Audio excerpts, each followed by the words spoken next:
ये इलेक्ट्रॉनिकली जो डेटा हमारे पास इकट्ठा हुआ है, हमें अब पता सब लोगों का, बहुत लोगों का, कि उसके बीच में कितने लोग हैं जो कि टैक्स नहीं दे रहे। उसके पास हम चले जाएंगे। बड़े बड़े रिटेलर्स और दरमियाने रिटेलर्स हैं, इनका जो है ये तकरीबन 1.5 ट्रिलियन की सेल्स है। हमने इनामी एक मुकाबला शुरू कर देना और कंज्यूमर को कहना है कि भाई इनसे पक्की पर्ची लो। 25 करोड़ रुपए के महीने के हम इनामात देंगे। उसको बढ़ाते बढ़ाते मैंने उसको 1 अरब रुपया पर मंथ कर देना। काश्तकार को 1.5 लाख रुपया तुम्हें हम इंटरेस्ट फ्री देंगे हर फसल का। फिर हर घर जो है, हर घराने को हम छत देंगे। सस्टेनेबल ग्रोथ 20-30 साल जब तक नहीं होती तो ट्रिकल डाउन नीचे नहीं पहुंचता। तो हमारे लिए ये जरूरी है कि अगले 8 से 10 साल के बीच में हम ये 8% को 20% तक लेके चले जाएं। आज के दिन में अगर ये 20% होती एक्सपोर्ट्स हमारी जीडीपी का, हम तकरीबन 60 बिलियन की एक्सपोर्ट कर रहे हो। हमने सिर्फ टेक्सटाइल को नहीं के ऊपर सिर्फ तवज्जो सिर्फ नहीं दी, बाकी चीजों पर तवज्जो, ताकि हमारा जो एक्सपोर्ट बेस है वो बढ़े। हमने स्पेशल इकोनॉमिक जोन्स के ऊपर से जो भी टैक्सेस थे खत्म कर दिए। आईटी पे जो भी टैक्सेस वगैरह थे हमने रैशनलाइज कर दिए, दे दिए हमने। अस्सलाम वालेकुम नाज़रीन, आप देख रहे हैं प्रोग्राम एक्सपर्ट्स। मैं हूं दुआ जमील। आज भी हमारा बजट से रिलेटेड पोस्ट बजट कॉन्फ्रेंस की गई, यानी बजट से रिलेटेड ही हमारा एक्सप्रेस स्पेशल है। नाज़रीन, जैसे कि आप जानते हैं कि पाकिस्तान तहरीक इंसाफ की गवर्नमेंट ने आइंदा माली साल के लिए बजट तजवीज़ कौमी असम्बली में पेश कर दी हैं। आइंदा माली साल के लिए मौशी तरक्की का हदफ 4.8% रखा गया है। बजट में गवर्नमेंट की आमदनी का हदफ 6,573 अरब रुपये और अखराजात का तखमीना 6,346 अरब रुपये लगा गया है। अगर मालियाती खसारे की बात करें तो मालियाती खसारे का तखमीना 3,420 अरब रुपए रखा गया है। आज वफाकी वज़ीर ख़जाना शौकत तरीन समेत मुतअद्दिद वज़रा ने पोस्ट बजट प्रेस कॉन्फ्रेंस की है और गवर्नमेंट के अहदाफ वाज़े किए हैं। मुख्तलिफ सवालात के जवाब देते हुए वज़ीर ख़जाना ने खुशखबरी भी सुनाई है कि वज़ीर आज़म और वफाकी काबीना की मुखालफत के बाद फ़ोन कॉल्स, SMS और इंटरनेट की कीमतों में इजाफा वापस लेने का फ़ैसला किया है। वज़ीर ख़जाना ने दुकानदारों से पक्की रसीद वसूल करने वाले सार्फिन के लिए इनामी स्कीम लाने का ऐलान करते हुए बताया है कि हर माह 25 करोड़ रुपए के इनामात दिए जाएंगे। गवर्नमेंट वफाकी बजट को मुआशी तरक्की में इजाफे का बजट करार दे रही है, लेकिन अपोजिशन ने वफाकी बजट को अवाम पर मुआशी हमला करार देकर कई सवालात उठा दिए हैं। कारोबारी और ताजिर बरादरी ने वफाकी बजट को अवाम के लिए खुशाइन कहा है और साथ साथ बजट में सामने आने वाली खामियों की भी निशानदेही वो कर रहे हैं। इस सारी सूरत हाल पर गुफ्तगू करने के लिए आज जो मेरे साथ एक्सपर्ट्स का पैनल मौजूद हैं उनमें रहमान अजहर साहब हैं, एंकर पर्सन हैं, सीनियर तज्ज़ियाकार हैं, हमारे साथ होंगे। आमिर इलियास साहब हमारे एक्सपर्ट्स जो एक्सपर्ट्स का हिस्सा हैं वो भी हमारे साथ होंगे। आज हमें इरशाद अंसारी साहब भी ज्वाइन करेंगे। माहिर मुआशियात खुर्रम शहजाद साहब भी हमारे साथ होंगे और इशफाक तोला साहब भी हमारे साथ मौजूद होंगे। इशफाक तोला साहब, मैं आप सबको खुशामदीद कहूँगी। इशफाक तोला साहब, मैं आपकी तरफ सबसे पहले आऊँगी। ज़ाहिर है ये आपकी डोमेन है, आप इन चीज़ों को समझते हैं। पहला बुनियादी सवाल कि ये वफाकी बजट, अगर हम ये कहें कि हमें आसान अल्फाज में समझाइए कि आम आदमी के लिए कितना सूदमंद है। बिस्मिल्लाहिर्रहमानिर्रहीम, थैंक यू वेरी मच। देखिए, आम आदमी के हिसाब से ये बजट का जो मीज़ानिया होता है ना, उसको इस तरीके से नहीं देखा जाता कि इसमें आम आदमी को क्या मिलेगा और क्या नहीं मिलेगा। पॉलिसी डायरेक्शंस जो होती हैं वो आपको आम आदमी को इसके समरात शॉर्ट टर्म में नहीं देती है, मीडियम टू लॉन्ग टर्म में देती है। और शॉर्ट टर्म में जो समरात उनको जो दिए गए हैं वो आप अगर देखेंगे तो मिनिमम वेजेस का अगर आप देख लें 20,000 कर दी गई है, जो मेरे हिसाब से कम है, बिकॉज के 1 साल छोड़ के उन्होंने किया है। सरकारी मेरा ख्याल है जो आपके एम्प्लॉइज हैं उनकी तनख्वाहों में 10% का इजाफा किया है, डिफेंस के अखराजात में 6% का इजाफा किया है, पेंशन में 10% का इजाफा किया है। तनख्वाहदार तबके में कोई ऐसा सच नया टैक्स नहीं लगा, कोई और आपकी एडजस्टमेंट्स नहीं आई है। हाँ, मगर एम्बिशियस टारगेट रखे गए।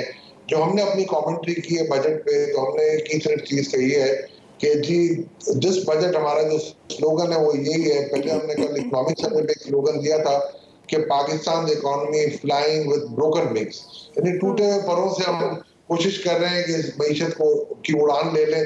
और अच्छी बात है, ऑप्टिमिस्टिक होना चाहिए। कल हमने बजट के ऊपर जो हमने अपने कमेंट्स दिए हैं वो वन वर्ड में आपको बताया था, वन सेंटेंस कहता हूँ, ज़ेनिथ ऑफ ऑप्टिमिज्म, यानी बहुत ज्यादा एक पीक पे आप समझ रहे हैं, ऑप्टिमिज्म की पीक है।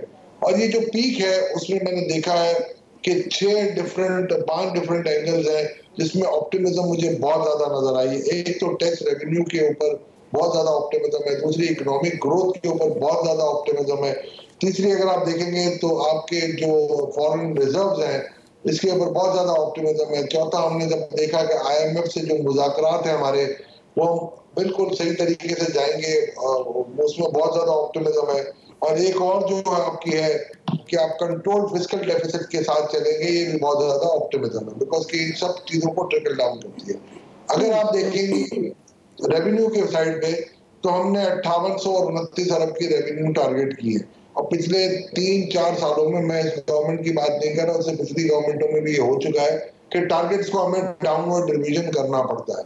तो अगर कोई इस किस्म की चीज आगे जाके करनी है तो मैं समझता हूँ पहले से ही आप कौम को बता देंगे कि हम नहीं कर सकते, बिकॉज कि आज से 3 महीने पहले यही टारगेट जब हम IMF से एग्री कर रहे थे तो ये 6000 अरब था, और विद इन स्पैन ऑफ 3 महीने अगर हम उसको लेके डाउनवर्ड आ जाते हैं 5829 पे, तो इट कास्ट आउट, और ये 5830 भी करना बहुत 29 भी करना बहुत मुश्किल होगा।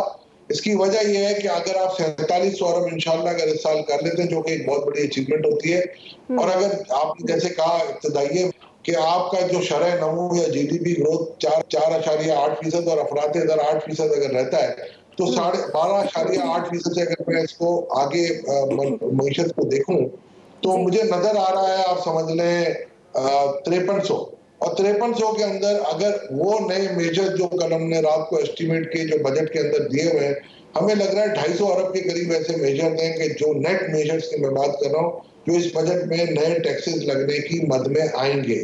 तो 250 अगर आप भी जाते हैं तो फिर भी आपके पास 280 अरब बिल्कुल ओपन एंडेड है कि आपको पता ही नहीं है कि वो कहाँ से पैसे आएंगे और किस तरीके से आप लगाएंगे। तो ये कुछ चीजें हैं जो कि मैं कहता हूँ ऑप्टिमिज्म है। इस तरीके से IMF से अभी आपके नेगोशिएशन चल रहे हैं, जैसे फाइनेंस मिनिस्टर साहब ने भी इनकार किया। जी बिल्कुल, आपने बड़े अच्छे पॉइंट्स रेज किए हैं और थोड़ा डिटेल भी बता दिया। आप IMF की बात करें, रहमान हसन साहब मैं आपकी तरफ आऊँगी। IMF पे बहुत ज़्यादा इन्हिसार कर रहे हैं, जाहिर है हम तो उस बजट को कहेंगे कि ये फ्रेंडली बजट है, आवाम दोस्त बजट है, जिसका ट्रिकल डाउन इफेक्ट देखा जाएगा। बिलासूद कर्जे हैं, बहुत सारे ऐसे इनिशिएटिव हैं इस बजट में जो आम आदमी को बज़ाहिर लग रहा है कि रिलीफ देंगे, लेकिन उस सूरत में जब वो कैपेसिटी भी हो, प्रैक्टिकली हमें वो बाद में नजर भी आए। आपके ख्याल में IMF के साथ अब मुज़ाकरात की सूरत हाल क्या होगी? क्या कोई गुड पैकेज डिसाइड कर पाएगी गवर्नमेंट IMF के साथ? और फिर क्योंकि बहुत सारा इन्हिसार है, ये मामला आगे किस तरह से चलेगा फिर? रहमान अज़हर साहब। देखिए दुआ, बहुत शुक्रिया। यही सबसे बड़ा चैलेंज है हुकूमत के लिए कि IMF का क्या करना है। मैं इस हवाले से, एक ज़ाहिर बात है क्योंकि कल इस पर बहुत बात होती रही कि ये अच्छा बजट दे रहे हैं, ग्रोथ ओरिएंटेड है, टारगेट्स जो हैं वो इशफाक़ साहब ने बिल्कुल ठीक कहा कि बहुत ही ज़्यादा ऑप्टिमिज्म जो है वो इसके अंदर हमें नज़र आती है। तो कुछ इफ्स एंड बट्स भी हैं, और उनमें से एक बहुत बड़ा जो है वो इफ एंड बट जो है वो IMF के हवाले से है। अभी इत्तला ये है कि जो कल काबीना का जो इजलास हुआ है और उसके बाद भी जो पोस्ट बजट आज आपने जो प्रेस टॉक भी देखी, उसमें अभी तक जो इशारे मिल रहे हैं वो यही है कि पाकिस्तान जो है वो IMF के प्रोग्राम को कंटिन्यू करेगा। तो ये बात जब तय कर ली है कि IMF के प्रोग्राम को कंटिन्यू करना है, और फिर IMF के साथ अब जो निगोशिएशंस होनी है उनमें कोशिश ये की जाएगी कि किसी तरह से अपने लिए बेहतर टर्म्स एंड कंडीशंस को जो है वो मुतय्यन किया जा सके। तो ये हुकूमत के लिए इस बजट के बाद एक सबसे बड़ा चैलेंज होगा, और मेरा ख्याल है कि अगर हुकूमत किसी तरह से IMF को कन्विंस करने में कामयाब हो जाती है तो फिर ये हुकूमत की बड़ी कामयाबी होगी। एक बड़ा हवाला उसमें जो है वो इस वक्त पाकिस्तान और अमेरिका के जो ताल्लुकात हैं उनका भी दिया जा रहा है कि कहीं ना कहीं उस लेवरेज को भी जो है वो इस्तेमाल किया जा सकता है, क्योंकि अफगानिस्तान से जो अमेरिका की जो अफवाज हैं उनकी वापसी हो रही है, उसके बाद हो सकता है कि हमें कुछ फेवरेबल कंडीशंस जो हैं वो IMF से भी जो है वो हम लेने में जो है वो कामयाब हो जाए। तो अगर हम IMF को मना जाते हैं, क्योंकि IMF के 2-3 बड़े मुतालबात हैं, मेरी जो कल बात हुई है हम इसको कवर करते रहे हैं, उसमें बिजली की कीमतों के हवाले से वो वज़ीर ख़जाना पहले कह चुके हैं कि हमने मना कर दिया। फिर दूसरा जो है वो 150 बिलियन के जिन टैक्सेस की उन्होंने जो बात की, उन्होंने कहा कि हम IMF को उस हवाले से भी बता चुके हैं कि हमारी कुछ रेड लाइन्स हैं उनको हम क्रॉस नहीं करना चाहते। तो ये मेरा ख्याल है हुकूमत के लिए सबसे बड़ा चैलेंज होगा कि IMF के प्रोग्राम में रहना भी है और फिर जो टारगेट और जो स्पेंडिंग जो होनी है, क्योंकि ग्रोथ ओरिएंटेड बजट है तो इसमें स्पेंडिंग होनी है, तो जो स्पेंडिंग होनी है क्या वो हम करने के काबिल हो सकेंगे या नहीं, तो यही सबसे बड़ा सवाल है। और मेरा ख्याल है कि इसका जवाब जब तक पाकिस्तान और आईएमएफ इनके डेलीगेशंस नहीं मिलते, बैठते नहीं है आईएमएफ की तरफ से, मुझे तो नहीं मालूम कि अभी तक जो है वो इस हवाले से कोई बात की गई हो या कोई इशारे दिए गए हों। तो जब ये होगा तो मेरा ख्याल है उस वक्त हमें इस सवाल का जवाब मिलेगा। जी आमिर साहब, अब जाहिर है ये अगर मगर की सिचुएशन तो है इस सिलसिले में, लेकिन ये जो 10% इजाफा किया गया है इस बजट में तनख्वाह और पेंशन में, आप देखिए महंगाई बहुत ज़्यादा है, पहले भी इजाफे की खबरें आती थी लेकिन इजाफा होता नहीं था।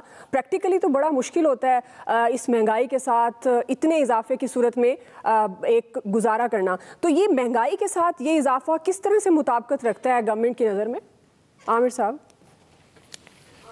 अगर मैं बात करूं ना, शौकत तरीन साहब ने जो आज प्रेस कॉन्फ्रेंस की उस स्टाइल में, तो 460 अरब रुपए से क्या फ़र्क पड़ेगा अगर पे एंड पेंशन बढ़ जाएगी। मतलब वो जिस तरह आज सेल्स टैक्स पे बात कर रहे थे ना, ये जब अबीब बैंक के प्रेसिडेंट थे ना, तो इन्होंने रेफल टिकट सेवर रेफल टिकट के नाम से इनामात दिए थे, पता नहीं किसको मिले थे कि नहीं मिले थे। अभी फिर ये सेल्स टैक्स पे वही गेम लेके आ रहे हैं कि जी वो ऑप्टिमिस्टिक बहुत अच्छे हैं कि पाकिस्तान की कौम जैसे बिल्कुल अशरफुल मखलूक़ात में से ही बन गई है और बिल्कुल इनके अंदर जो है ना 2 नंबरी ख़त्म हो गई है कि इनामात के चक्कर में रसीदें भी सब लेंगे और देंगे भी, और वो 400-500 पता नहीं कितने अरब बनाने के चक्कर में हैं कि हम अगस्त में 25 करोड़ के इनाम देंगे और 1 अरब रुपए तक के इनाम सेल्स टैक्स पे ले जाएंगे और लोग पकड़ के मारेंगे। शायद एक ने गुस्सा था, उसका तो नाम भी ले दिया। इस मुल्क में तो सारे स्टोर ऐसे हैं जिनकी FBI के अफसर ही बैक साइड पर बैठ के डबल पर्ची निकाल रहे होते हैं। वो मशीनें भी खुद देना चाह रहे हैं। जैसे वो एक तरफ इलेक्ट्रॉनिक वोटिंग मशीन बना रही है ना गवर्नमेंट, इस तरह ये बड़े ही तवक्कुआत के साथ सेल्स टैक्स पे लेके जा रहे हैं कि जी हम मशीनें भी अपने पल्ले से लगाएंगे और दुकानदार पकड़ के बाहर फेंकेंगे। वो जनरल मुशर्रफ जब नए नए आए थे और मरहूम जनरल जमशेद गुलजार कियानी पिंडी के कोर कमांडर थे ना, तो वो फार्म ले लेके ना इस आपारा में भी जहाँ हम बैठे हुए हैं आए थे, तो जुलूस निकाल दिया था लोगों ने और वो फार्म शाम सारे वापस हो गए थे। ये जो कह रहे हैं ना कि जी लोग पकड़ लेंगे जाके होटल वालों को और स्टोर वालों को, भाई गवर्नमेंट किस काम के लिए? और ये FBI के अफसरों के, ठीक है आपने सवाबदीदी इख्तियारात ख़त्म किए हैं, लेकिन सारा काम लोगों ने करना है, तो फिर आप बैठ के प्रेस कॉन्फ्रेंस करने आए हैं। मतलब इतनी ज़्यादा तवक्कुआत ऑप्टिमिस्टिक हैं कि 1100 अरब रुपए तो इन्होंने बढ़ा दिए कि FBI फालतू वसूल कर लेगा बगैर किसी इख्तियार के और लोग खुद ब खुद असेसमेंट करेंगे। और हमने सारा डाटा थ्रेट भी किया साथ उन्होंने कि जी हमने जो बिजली के बिल बड़े ज़्यादा देते हैं और हमारे पास उनकी तमाम ट्रांजेक्शन्स का डाटा मौजूद है। अल्लाह करे कि ये डाटा हो कहीं हैक ना हो जाए और जो वर्ल्ड बैंक से पता नहीं कितनी दफ़ा FBI वो मशीनें खरीद के प्रोग्राम बना के ऑटोमेशन के लाए हैं और लोग स्कैंडल में नौकरियों से भी गए हैं कि वो ये डाटा आम आदमी को फ़ायदा पहुंचाने के लिए टैक्स की सूरत में वसूली करवा सके। लेकिन मुझे बिल्कुल नहीं लगता, क्योंकि ये जो कहानियाँ है ना, हाँ उन्होंने रात ये भी कहा कि जिस जो फाइनेंस बिल में है कि स्मगलिंग को रोकने पे जनाब अगर आइंदा रसीद नहीं होगी किसी दुकानदार के पास, ये पहले से भी कानून मौजूद है, फिर फाइनेंस बिल में लाए हैं कि हम जेल में भेज देंगे। आप लाहौर में जहाँ बैठे हैं और हम इस्लामाबाद में जहाँ बैठे हैं और छोटे और बड़े शहर में सारा स्मगल्ड माल आया हुआ है, उसका कोई मैकेनिज्म रोकने का तो पोर्ट्स के पास इनके पास है नहीं। लेकिन उस दुकानदार को जरूर पकड़ना है जो खरीद के लाया और बेच रहा है। मेरा ख्याल है कि ये जब इस पे अमल करने जाएंगे तो ठीक ठाक किस्म की लित्तर परेड बाजार में नजर आएगी और शायद ये लड़वाना ही चाह रहे हैं लोगों को। फिर 80 से 100 अरब रुपए के जो टैक्स इन्होंने इस 1100 अरब रुपए में वसूली दिखाई हुई है, जो इंटरनेट पे और ये मोबाइल फ़ोन पे और SMS पे रखे थे, वो आज वापस हो गए। क्योंकि PTI का तो अपना सोशल मीडिया सारा ही चलता है इस नेट की गेम पे है, तो वो तो वहीं पर आवाज़ें आई और वो वापस हो गया। उसका आज उन्होंने जवाब नहीं दिया कि ये 100 अरब रुपया जो 1100 अरब में से निकलेगा वो कहाँ पे किसके ऊपर इम्पोज होगा। ये वो चीज़ें हैं जो बहुत ज़्यादा अभी एम्बिग्विटी लिए हुए हैं। शायद हिज़्ब इख्तिलाफ भी कुछ बात करेगी और अभी फाइनेंस बिल के ऊपर जब बहस होगी और उसके अंदर और ज़्यादा मुख्तलिफ चीज़ें आएंगी। मुझे अगर मैं वज़ीर ख़जाना की तकरीर के साथ मिल जाऊँ तो पाकिस्तान में अगले साल वही जो फैसल वावडा कह रहे थे ना आज से 1.5 साल पहले के जनाब रेडी वाला भी टैक्स देने लग जाएगा, फिर तो वही माल होगा। ये टैक्स की बात हो रही है खुर्रम शहजाद साहब, अगर बजट में गवर्नमेंट की जानिब से सेल्स टैक्स हैं, federal excise duty, custom duty है, वैल्यू एडिड टैक्स हैं और फेडरल एक्साइज ड्यूटी समेत कई टैक्सेस हैं जिसमें रियायत देने का भी ऐलान किया गया है। आपके ख्याल में टैक्सेस में छूट और इस रियायत से क्या आम आदमी को कोई फ़ायदा होगा?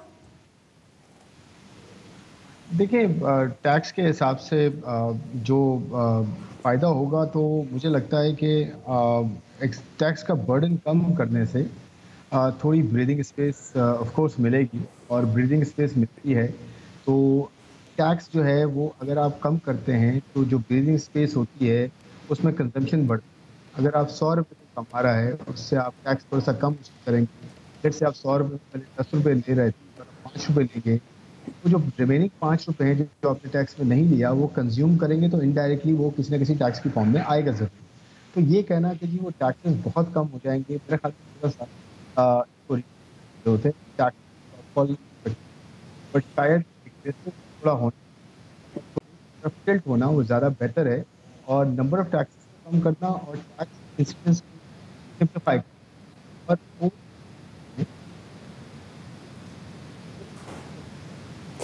और खुर्रम साहब जी, आपकी ऑडियो में प्रॉब्लम है, मैं आपकी तरफ दोबारा आती हूँ। अरशाद अंसारी साहब, यही आपसे सवाल, अब जाहिर है टैक्सेस में छूट है, जहाँ जहाँ रियायत दी गई, आपके ख्याल में आम आदमी इससे क्या फ़ायदा उठा सकता है? देखें, जो मैंने रात फाइनेंस बिल भी स्टडी किया है और उसमें से काफ़ी जो है वो काम करके हमने जो है वो स्टोरीज भी दी हैं। इसमें जो फोकस है, एक तो ये बजट जो है ना, ये सारा स्टडी करने के बाद अब ये मालूम हुआ है कि इसमें ज़्यादातर जो है वो चीज़ें तख़य्युलाती हैं और इलेक्शन को सामने रख के जो है वो की गई हैं, इम्प्लीमेंट होने के काबिल नहीं है। और दूसरा ये कि डायरेक्ट टैक्सेशन की बजाय इनडायरेक्ट टैक्सेशन पे जो है वो ज़्यादा फोकस किया गया और उसको एडमिट भी किया है। और उन्होंने, अगरचे शौकत तरीन साहब ने अपनी पोस्ट बजट प्रेस कॉन्फ्रेंस में टर्की का हवाला दिया, चाइना का हवाला दिया, लेकिन उन्होंने साथ ये नहीं बताया कि टर्की और चाइना ने जब ये मॉडल अपनाए हैं और स्टार्ट में उन्होंने सबसे पहले अपनी जो इन्फोर्समेंट एजेंसीज थी, जो उनकी टैक्स कलेक्टिंग अथॉरिटीज़ थी, उनको उन्होंने जो है वो एम्पावर किया था और उनको लॉजिस्टिकली स्ट्रॉन्ग किया था। हमारे यहाँ सबसे जो बड़ा इशू है वो कैपेसिटी का इशू है। इसमें देखें, जो आम इस्तेमाल की चीज़ें हैं, इसमें किसी हद तक जो मैन्युफैक्चरर हैं, जो इंडस्ट्रियलिस्ट हैं, उनको तो कुछ थोड़ा सा रिलीफ मिलेगा कि, लेकिन जो आम आदमी है उसका इस पर बर्डन जो है वो बढ़ेगा, क्योंकि 6 शेड्यूल से जो है वो इन्होंने कोई 80 से ज़्यादा आइटम जो है वो निकाले हैं। उसका मतलब ये है कि उन पर अब GST जो है वो लग गया है। उसमें नमक तक पे जो है वो इन्होंने GST लगा दिया है। नमक है, उसमें फ्रेश और फ्रोज़न जो फ्रूट के जूसेस हैं वो हैं, चुकंदर है, और इसी तरह अंडे हैं, और हैचिंग के लिए जो अंडे इस्तेमाल होते हैं वो है, देसी घी है, वेजिटेबल घी है, क्रूड ऑयल है, मक्खन है, चीज़ेज़ हैं, और इसी तरह जो है वो एनर्जी सेवर्स हैं, इवन दैट बाइसाइकिल्स, और मुख्तलिफ़ किस्म के अचार हैं, और कांच की चूड़ियाँ तक, और इसी तरह कॉस्मेटिक का सामान है। मतलब ये जैसे जैसे आप इसको डिग आउट करते जा रहे हैं, पढ़ते जा रहे हैं, तो उसमें से बहुत सारी चीज़ें ऐसी निकल रही हैं। और आप इस बात को ज़हन में रखें कि जैसे तोला साहब भी कह रहे थे कि ये ज़्यादा से ज़्यादा 250 अरब करेंगे, 280 जो है वो हवा में है। इसमें जो कल FBR ने टेक्निकल ब्रीफिंग दी है उसमें इन्होंने खुद ये बताया है, जो प्रेजेंटेशन की एक कॉपी हमने उसमें उसकी मेरे पास प्रूफ के तौर पे पिक्चर भी मौजूद है, कि इन्होंने टोटल जो बजट लगाए हैं, बजट में टैक्स लगाए हैं, वो 383 अरब रुपए के नए टैक्स लगाए हैं, और जो टोटल रिलीफ दी है वो 119 अरब की दी है। अगर उसको उसमें से मिनहा कर दें तो 264 अरब रुपए के नेट जो है वो नए टैक्सेस लगाए हैं। वो जाहिर है वो जो नए टैक्सेस लगाए हैं उनका बर्डन, उनमें से ज़्यादातर जो टैक्सेस हैं वो इनडायरेक्ट टैक्सेस हैं, उसका बोझ आवाम पे जाना है। और फिर इसके अलावा इन्होंने इसमें और बहुत सारे ऐसे इकदाम किए हैं, जैसे समंगल के हवाले से अभी आमिर साहब भी बता रहे थे कि वो इन्होंने आम दुकानों के लिए कर दिया कि अगर वहाँ से इसका मतलब है फिर महंगाई की रेशो जो है वो बढ़ेगी आम आदमी के लिए। 6 साल तक की कैद भी उनको जो है जी। और इसके साथ मैं आपको एक दो चीज़ें और बता दूं कि इस बजट में टैक्सेशन के हैवी टैक्सेशन की गई है। अच्छा, फिर बहुत सारी चीज़ें लगता है कि FBR ने बहुत सारी चीज़ें जो है वो फाइनेंस मिनिस्टर साहब को बताई नहीं है।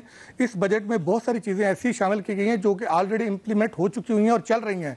इशफाक तोला साहब उन मीटिंग में बैठते रहे हैं, इनको पता है ट्रैक एंड ट्रेस जो सिस्टम है ये गुज़श्ता 10 साल से चल रहा है, ये वर्ल्ड बैंक की कंडीशन है और ये 2-3 मरतबा इंप्लीमेंट करने की कोशिश की है। अभी शबर जैदी साहब इसी चक्कर में और शनाख्ती कार्ड वाली शर्त के चक्कर में जो है वो फारग हो चुके हैं और अभी फिर ये जो है उसको अपना रेवेन्यू मेजर के तौर पे ले रहे हैं। असल जब तक आप अपनी कैपेसिटी को बिल्ड नहीं करेंगे ये तमाम इकदाम हवाई साबित होंगे। FBR बार बार इनको लिख रहा है कि हमारे पास वर्क फोर्स नहीं है। आपने देखें एक एक ऑफिसर के पास 4-4 इदारों के जो है वो चार्जेस हैं और अभी आपने जो है वो 2 नए इदारे जो है वो आपने कायम करने के लिए इस बजट में जो है वो रखा है कि 2 नए डायरेक्टरेट जनरल कायम किए जाएंगे। इस वक्त आपके पास बेजोनी बेनामी जोन्स कायम हैं, उनका कोई ऐसा जिनके पास पूरा स्ट्रक्चर नहीं है, एफबीआर के पुराने लोगों से उसका काम ले रहे हैं। डीजी डीएनबीएफपी बनाया है, उसका कोई नहीं है। फिर आपने एडजुडिकेशन अथॉरिटी बनाई है, उसका हेड और अभी जो है डॉक्टर बशीरुल्लाह जो रिटायर हुए हैं उसका मेंबर लगाए हैं। यानी कि वर्क फोर्स वही है और उनको ये कहे जा रहे हैं कि आप सबके काम करते जाएं। होता ही है कि ये सारी चीज़ें कागजों में हो रही हैं और ऑन ग्राउंड कुछ नहीं हो रही। और यही हाल एफबीआर की रिफॉर्म्स का है। टैक्स रिफॉर्म कमीशन की जो है वो प्रपोजल भरी पड़ी हुई हैं, किसी पे इम्प्लीमेंट नहीं हो रहा। वर्ल्ड बैंक आपको फंड करता है, डिफर्ड फंड करता है। आप 3-4 प्रोग्राम जो है वो इस्लाहात के ला चुके हैं। मासवाए आप इसके के नाम चेंज करने के, सीबीआर का नाम आपने एफबीआर कर दिया। आपने जो है वो पहले जो एक सिस्टम था कि आप ग्रास रूट लेवल पे जो है वो आपके इदारे कायम करते थे और वो वहाँ जाके वो चेक करते थे टैक्स को और टैक्स का डेटा कलेक्ट करते थे, उन पर जाके इन्फोर्समेंट होती थी। वो आपने ख़त्म करके आपने एलटीयूज आरटीयूज का नाम रख दिया। अच्छा, फिर ये इनकी अपनी बातें सेल्फ कंट्राडिक्टेड हैं और कुछ चीज़ें ये कहते हैं कि हम हरासमेंट ख़त्म करेंगे और उसके बाद जो जेलों में जाने का जो है ना वो कानून अभी भी है। आपको इस्लामाबाद के दो टैक्स पेयर्स के नाम बता वैलिड पॉइंट है, खासतौर पर हमारे देखने वालों के लिए जो उनको आम जुबान, क्योंकि जाहिर है ये अदाद शुमार का एक गोरख धंधा होता है जो आसान अल्फाज में नहीं समझा जाता। अरशाद साहब, मैं आपकी तरफ दोबारा आती हूँ, ब्रेक लेनी है जी, ब्रेक से वापस आएंगे। खुर्रम शहजाद साहब का इंटरव्यू लेते हैं और खासतौर पर जब हम टैक्स की बात कर रहे हैं तो ये सवाल भी बड़ा इंपॉर्टेंट है कि जो टैक्स टारगेट है ये कितना काबिल हसूल है। क्या गवर्नमेंट इसको फिर जो इसकी हसूल है उसको मुमकिन बना पाएगी या नहीं, इसकी राय लेंगे ब्रेक के बाद। वेलकम बैक नाज़रीन, पोस्ट बजट के हवाले से एक्सपर्ट स्पेशल आप देख रहे हैं। खुर्रम शहजाद साहब, मैं आपकी तरफ आऊँगी। एक तो आप अपनी बात कंप्लीट कीजिएगा जो मैंने पहले आपसे सवाल किया था कि टैक्सेस में छूट और रियायत से आम आदमी को क्या फ़ायदा होगा। दूसरा, साथ ही मैं ऐड कर देती हूँ अगला सवाल भी कि 23% इजाफे के साथ 5,800 अरब का टैक्स हासिल करने का हदफ है। आपके ख्याल में मुल्क की मजमूई टैक्स आमदनी में तकरीबन 35% डायरेक्ट और 65% इनडायरेक्ट टैक्सेस लिए जाते हैं। ये टैक्स कितना टारगेट जो है ये कितना काबिल हुसूल है और क्या टैक्स अहदाफ में इजाफा जो है वो आम आदमी को मुतासिर कर सकता है? देखिए, पहला सवाल जो आपका है कि एक आम आदमी को कैसे इम्पैक्ट कर सकता है, बड़ा बेसिक और बहुत इंपॉर्टेंट सवाल है। तो इसके देखिए डिफरेंट फैसेट्स होते हैं। एक तो ये कि टैक्स ऑफ कोर्स लग रहे हैं, बट टैक्स का जो एग्जिस्टिंग बर्डन है वो थोड़ा कम हो रहा है अगर वो पास ऑन किया जाता है। मिसाल के तौर पे अगर जो है 850 की गाड़ियां उस पर अगर टैक्स कम हुआ है या टेलीकॉम पे टैक्स कम हुआ है, इस तरह से बेताशा ऐसी जो है सेक्टर्स हैं जिन पे टैक्स रिलेटिवली कम हो। विथहोल्डिंग टैक्स काफी कम किया गया है, 12 सेक्टर्स ऐसे हैं जिन पे 40% विथहोल्डिंग टैक्स कम किया गया। देखिए, ये सारी चीजें पास ऑन की, अगर इस चीज को पास ऑन भी किया जाए, हम यही कहते हैं ना पेट्रोलियम प्रोडक्ट्स में अगर कमी होती है तो ट्रांसपोर्ट में वो क्या पास ऑन की जाती है।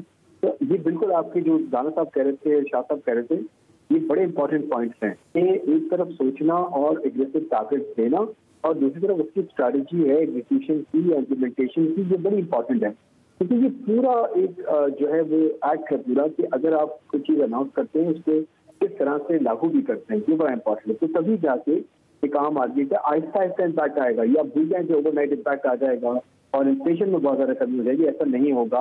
इनसे ये एक्सपेक्टेशन अनरियलिस्टिक है, लेकिन इन्फ्लेशन में आगे जाते हुए टैक्स का बर्डन अगर कम होता है इकोनॉमी पे तो ग्रोथ का जो है उनको मौका मिलेगा कि इकोनॉमी में ब्रीडिंग स्पेस में ग्रोथ को, जब ग्रोथ आना शुरू होगी तो एम्प्लॉयमेंट जनरेशन के चांसेस बढ़ जाते हैं। जब एम्प्लॉयमेंट जनरेशन के चांसेस बढ़ते हैं तो पर कैपिटा इनकम में इंप्रूवमेंट आने के चांसेस बढ़ जाते हैं। तो रोजगार और महंगाई में कमी।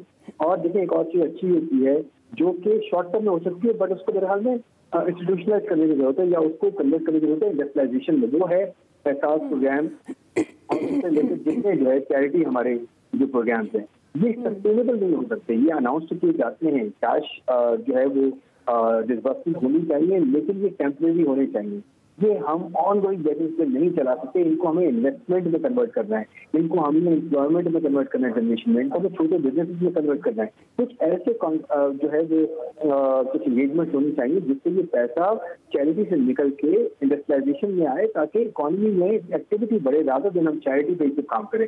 दूसरा आपका पॉइंट था टैक्सेशन से रिलेटेड कि क्या जो है फिस्कल डेफिसिट, जो मैं समझ सकूँ कि फिस्कल डेफिसिट को जो है कंट्रोल किया जा सकेगा, क्या ये टारगेट ठीक है? देखिए, टारगेट अग्रेसिव है और अग्रेसिव होने की जरूरत है भी, अग्रेसिव होना भी चाहिए, क्योंकि जब तक हम अग्रेसिव नहीं होंगे तब तक हम ऑन टोज नहीं होंगे। तो मेरा ख्याल में टारगेट ऐसा है जिससे ये ऑफकोर्स एक बहुत बड़ा चैलेंज है कि एक छोटी मार्केट को, जैसे जोड़िया बाजार है या अनारकली मार्केट है, ये बिल्कुल ऐसी मार्केट जहाँ पे POS जो मशीन होती है उसका सिस्टम जो है लगाना बहुत मुश्किल है, उसी को ही तो कैप्चर करना है। बड़े स्टोर्स को देखें वैसे ही ज्यादातर जो है वो सामने होते हैं, नजर आ रहे होते हैं, लेकिन जो बल्क है ना वो वही है जो होलसेल मार्केट है, रिटेल मार्केट। आपको सर्विसेज सेक्टर का जो होलसेल रिटेल है वो तकरीबन 19% है, और वो सर्विसेज सेक्टर खुद 61% है, और टैक्स का कॉन्ट्रीब्यूशन सिर्फ 24% है, जबकि मैन्युफैक्चरिंग का टैक्स का कॉन्ट्रीब्यूशन 50% से भी ज्यादा है, 60% से भी ज्यादा इनफैक्ट, और 1% जो है वो हार्डली एग्रीकल्चर का है।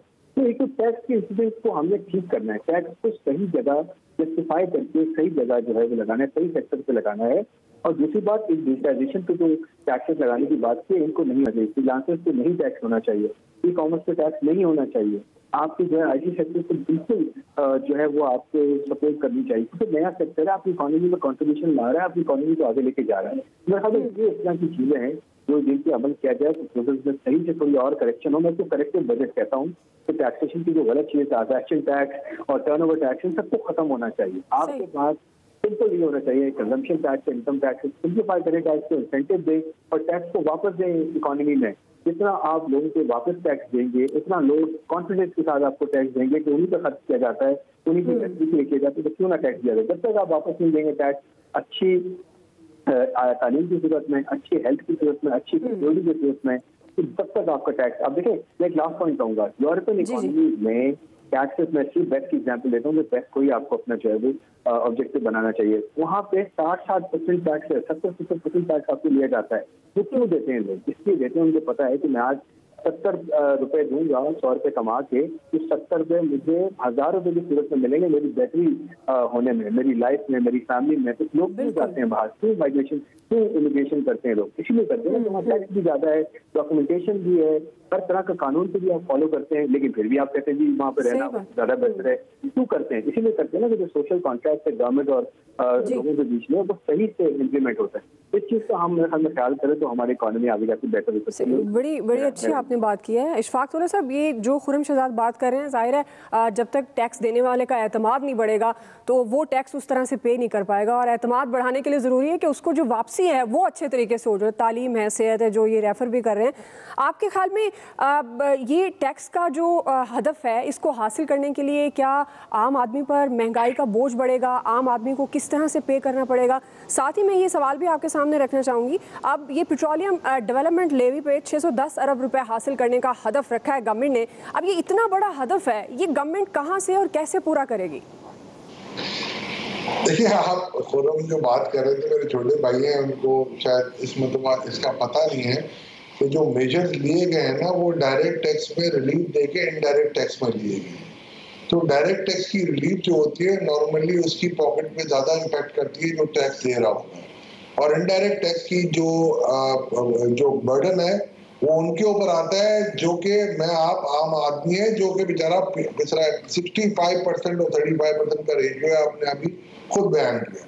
और ज्यादातर जो इरशाद अंसारी भी आपको बताएंगे कि ज्यादातर जो उनको ज्यादा पता है, क्योंकि ये देख चुके हैं सारे प्रेजेंटेशन, तो उनको पता है कि ज्यादातर बोझ डाला जा रहा है इनडायरेक्ट टैक्स की बात। ये टारगेट, जैसे चेजिंग टारगेट, बिल्कुल मैं समझता हूँ अच्छी बात है, ऑप्टिमिस्टिक होना चाहिए, ये भी अच्छी बात है, मगर देखिए कहीं आपकी मईशत में जान भी तो होनी चाहिए ना।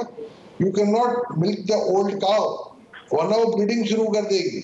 और ये हालत है आपकी, जैसे खुर्रम ने कहा कि ये जो होलसेल रिटेल के नंबर हैं, मेरे अपने डाउट हैं इस पे। इसमें अगर आप देखेंगे 6 महीने तक आपकी मार्केटें बंद रही हैं उस साल में पूरे, और वो जो 6 महीने बंद रही हैं, अगर आप उसकी ग्रॉस वैल्यू एडिशन देखेंगे जो जीडीपी की कैलकुलेशन में, वो कहीं ज्यादा है। अब अगर आप देखेंगे, अगर आप वो तो मैन्युफैक्चरिंग से टाई अप हो गई है और उसमें एग्रीकल्चर प्रोड्यूस भी शामिल है। तो अगर मैं ग्रॉस वैल्यू देखता हूँ और मैं हालात को देखता हूँ, और अगर मैं देखता हूँ माजी को देखता हूँ, और अगर आज की मैं फिगर्स को देखता हूँ, तो 18% लार्ज स्केल मैन्युफैक्चरिंग या मैन्युफैक्चरिंग सेक्टर और 18% ही होलसेल एंड रिटेल। तो मुझे कहीं ना कहीं ये नजर आ रहा है कि शायद इस फिगर को रीचेक करना जरूरी है।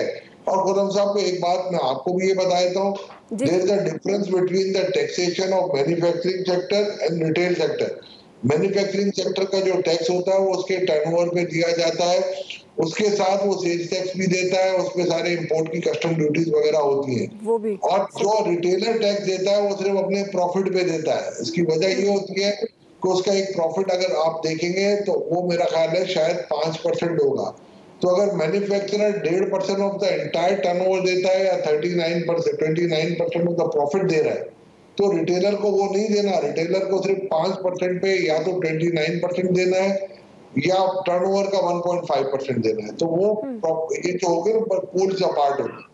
और इसमें भी अभी रेशनलाइजेशन की जो चीजें एकदम दिए गए बड़े ऐसा नहीं, मैं ये नहीं कहता, खुदा ना कहता, अच्छा स्टार्ट है। वैसे इरशाद ने कहा कि मेरा अपना तजुर्बा है और ये मेरा ख्याल है इरशाद आपको ज्यादा बताएंगे, खुरम को भी पता है कि 3-4 साल हैंड्स ऑन हमने भी बजट बनाए हैं। ये जब टारगेट हम लगाते हैं और जब एफबीआर की मशीनरी बैठी होती है तो वो बिल्कुल एग्री कर जाते हैं, मगर जब इसकी इन्फोर्समेंट की बारी आएगी तो ये नामुमकिनात में से हो जाता है। तो टारगेट वो होने चाहिए जो आप अचीव कर सके, टारगेट इम्प्रॉबेबल या इम्पॉसिबल नहीं होने चाहिए। अब देखिए अभी भी आप इस चेजिंग टारगेट के साथ भी आज आपके साथ ये प्रॉब्लम आ रही है कि आप देख रहे होंगे कि इस चेजिंग टारगेट के साथ भी आप ये देख रहे हैं कि IMF अभी नाराज है। और अगर यही चीज सब अच्छी है, इकोनॉमी इतनी अच्छी वो हो रही है, तो फिर आप IMF से किस बात की नेगोशिएशन करें, मुझे आज तक समझ नहीं पड़ रही है। तो मैं ये समझ रहा हूँ कि देखिए शौकत तरीन साहब बिल्कुल मैं समझता हूँ कि बहुत अच्छी एक बात कर रहे हैं और मुझे लग रहा है कि इनका ये काम काफी अच्छे तरीके से गुजरेगा, मगर जो हालात जो नजर आ रहे हैं, ग्राउंड रियलिटीज नजर आ रहे हैं, जैसे इरशाद ने भी आपको कहा और हर कोई ये कह रहा है, मुझे नहीं लगता कि ये टारगेट आप अचीव कर पाएंगे। बिकॉज कि मैंने आपको पहले ही बताया कि टारगेट अगर आप भविष्य की जान के हिसाब से बताएंगे तो 5300 से 5500 हो सकते हैं, से ज्यादा। सही बिल्कुल आप जिक्र भी करें अरशाद अंसारी साहब, ये टारगेट अचीव करने की हम बात कर रहे हैं। ज़ाहिर है जिस तरह से आपने पहले भी एक बात की, अब ये टारगेट अचीव करना ज़ाहिर है एक मुश्किल काम है। आपके ख्याल में ये किस मद में और किस तरह से अचीव कर पाएंगे? आप पहले वैसे कह रहे हैं कि ये तखय्युलाती बजट है, बहुत सारी चीज़ें हैं जो तखय्युलात में हैं, लेकिन ये जो पेट्रोलियम में इन्होंने हदफ रखा है ये बहुत बड़ा हदफ है, तो इसका मतलब है फिर से महंगाई होगी, पेट्रोलियम मसनूआत महंगी करेंगे, या आपको लगता है कि इसमें कोई रिलीफ मिलेगा आम आदमी को? इसमें मैं आपको 2-3 चीज़ें आपको बताना चाहता हूँ। देखें कि पहली बात ये कि अगरचे आज शौकत तरीन ने अपनी प्रेस कॉन्फ्रेंस में इस बात को दोहराया है कि मिनी बजट नहीं आएगा, लेकिन जो सारे सिचुएशन है, क्योंकि जो ये जितने टारगेट्स रखे गए हैं, जो चीज़ें इनका ग्राउंड रियलिटीज से इनकी अलाइनमेंट बहुत कम है। मेरा ये अपना ख्याल है, ज़ाती हो सकता है कि मैं गलत हूँ, कि गवर्नमेंट को पहले क्वार्टर के बाद नहीं तो दूसरे क्वार्टर के बाद अगर आपने IMF के प्रोग्राम के साथ रहना है तो आपको मिनी बजट आप उसको कह लें, आप उसको करेक्शन मेजर कह लें, आपको लेना पड़ेंगी, उसके अलावा चारा नहीं है। इसमें देखिए एक और चीज़ आपको मैं बताऊं, इस बजट में जो बजट खसारा पूरा करने के लिए उन्होंने जो फाइनेंसिंग रखी है ना, उसमें IMF की बजट सपोर्ट भी रखा है, कोई 4 से 600 मिलियन की, और इसके साथ साथ जो प्राइवेटाइजेशन से है वो भी 272 अरब रुपए की इन्होंने रखी है। आप इस साल की प्राइवेटाइजेशन देख लें कि इन्होंने कितना टारगेट रखा था, कोई प्राइवेटाइजेशन की मद में इनको पैसे नहीं आए। IMF के साथ आप पहले आपको अपने प्रोग्राम को ऑन ट्रैक करने के जो है वो लाले पड़े हुए हैं, तो आपको वो बजटरी फाइनेंसिंग क्या देंगे? अगर आपको देंगे तो वो पॉलिटिकली आपकी उनके साथ कोई जो इत्तेफाक होगा तो आपको मिलेगा। अगर वो पॉलिटिकली इत्तेफाक हो जाता है तो जितनी हम बातें कर रहे हैं वो सारी चीज़ें जो है वो ऑटोमेटिकली सेटल हो जाएंगी। IMF से हमको वेवर मिल जाएंगे। हमारे पास कोई दूसरा चारा नहीं है कि हम IMF के प्रोग्राम के बगैर कुछ करें जब तक कि हमारे पास अल्टरनेट नहीं है। मैं बार बार ये बात करता हूं कि आप इस मामले में बंद गली में हैं। अगर आप IMF के प्रोग्राम से फेल होते हैं तो आप खुदा ना खास्ता अल्लाह ना करे आप डिफॉल्ट की तरफ जाएंगे। आपने मैसिव जो है वो पेमेंट्स करनी है। मेरे पास ना टाइम बहुत कम रह गया, मैं चाह रही थी रहमान साहब और आमिर साहब का पॉइंट ऑफ व्यू ले लूं। रहमान साहब, ये तो अब जाहिर है लग रहा है कि बहुत सारे टैक्सेस की मद में आम आदमी को रिलीफ मिलता उस तरह से नजर नहीं आ रहा। आपके ख्याल में अभी जो पॉलिटिकल इंप्रेशन की अगर बात करें बजट पर, तो ऑपोजिशन भी तनकीद कर रही है और फिर जहांगीर तरीन साहब को भी कल ही बजट वाले दिन रिलीफ मिला है, तो इस सारे सिनेरियो को आप पॉलिटिकली कैसे देख रहे हैं?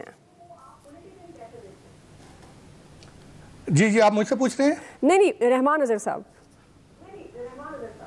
अच्छा देखिए, जहांगीर तरीन साहब वाला जो मामला है वो कल बड़ा इंटरेस्टिंग था कि सुबह जो है वो ये पता चला और FIA ने कहा और कि अब इनकी गिरफ्तारी की जो है वो ज़रूरत नहीं है, और उसी वजह से आज पीपल्स पार्टी भी जो है वो उस पर बड़ा एतराज़ कर रही थी। लेकिन फिर शाम को जो है वो जहांगीर तरीन का जो पार्लिमानी ग्रुप है उसने भी जो है वो कहा कि हम जो है वो इस बजट की मुखालफत नहीं करेंगे, लेकिन बुनियादी तौर पर मैं समझता हूँ कि उनके पास शायद इसके अलावा और कोई ऑप्शन भी नहीं थी। तो जहांगीर तरीन ग्रुप के हवाले से पहले भी बहुत ज़्यादा बात होती रही, इसे हुस्ने इत्तफाक जो है वो कह सकते हैं, लेकिन मेरा ख्याल है कि पाकिस्तान तहरीक इंसाफ की जो इंटरनल पॉलिटिक्स है उसमें ये कहीं ना कहीं पर जो है वो जहांगीर तरीन ग्रुप जो है वो जहांगीर तरीन के केसेस के हवाले से तो बात कर सकता है, लेकिन जहां तक बजट वाला मामला था ये बहुत ही रेयर से सियासी डेवलपमेंट अगर कहेंगे कि अगर कोई पार्टी में इस तरह से जो है वो एकदम से ग्रुप आ जाए और वो फिर जो है वो बजट की मुखालफत करे, तो यहाँ तक तो जो है वो मेरा ख्याल है कि इस बात का इम्कान कम था कि अगर उनके इख्तलाफात हैं तो उसके बावजूद वो बजट की जो है वो मुखालफत करें।